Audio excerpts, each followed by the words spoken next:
ಹಾಸ್ಪಿಟ್ಲ್ಗೆ, ಹಾಸ್ಟೆಲ್ಗೆ, residential ಸ್ಕೂಲ್ಸ್ಗೆ, ಈ ಹಾಸ್ಪಿಟ್ಲ್ಗೆ ಆಗುವಂಥ ಊಟ ತಯಾರು ಮಾಡೋ ಸ್ಥಳದಲ್ಲಿ ಎಸೆನ್ಷಿಯಲ್ ಇರುವಂಥವು ಒಂದು 5-6 ಐಟಮ್ ಏನಿವೆ ಅವೆಲ್ಲಕ್ಕೂ ಕೂಡ ಕಮರ್ಷಿಯಲ್ ಅನ್ನ ಕೊಡ್ತೇವೆ.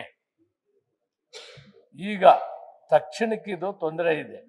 1 ವಾರದ ಮೇಲೆ ಬಹುತೇಕ ವಾತಾವರಣ ಸರಿ ಹೋಗ್ತದೆ. ಇವೆಲ್ಲ ಕೂಡ ಸರಳವಾಗಿ ಬಯಸಲಾಗ್ತವೆ. ಈಗ ಸದ್ಯಕ್ಕೆ ಏನಾಗಿದೆ, ಸಡನ್ ಆಗಿ ನಿಂತಿರೋದು ನಿನ್ನೆ ಸಂಪೂರ್ಣವಾಗಿ ನಾನು ವಿವರವಾಗಿ ಕೊಟ್ಟಿದ್ದೀನಿ. ಆದರೂ ಕೂಡ ಕೆಲವು ವಿಷಯದಲ್ಲಿ ಮಾನ್ಯ ಸದಸ್ಯರು ಎರಡೂ ಕಡೆ ಮಾತಾಡಿದ್ರು. ಕಮರ್ಷಿಯಲ್ ಅನ್ನ ಎಷ್ಟು ಸಾಧ್ಯವಾಗ್ತದೋ ಅಷ್ಟನ್ನ ಕೊಡ್ಲೇಬೇಕಾಗ್ತದೆ ಅಂತ ಹೇಳಿದ್ದಾರೆ.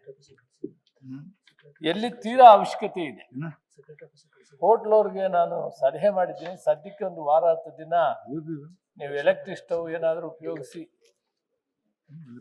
ತೀರಾ ಅವಶ್ಯಕತೆ ಇರುವಷ್ಟು ತಯಾರು ಮಾಡಿ.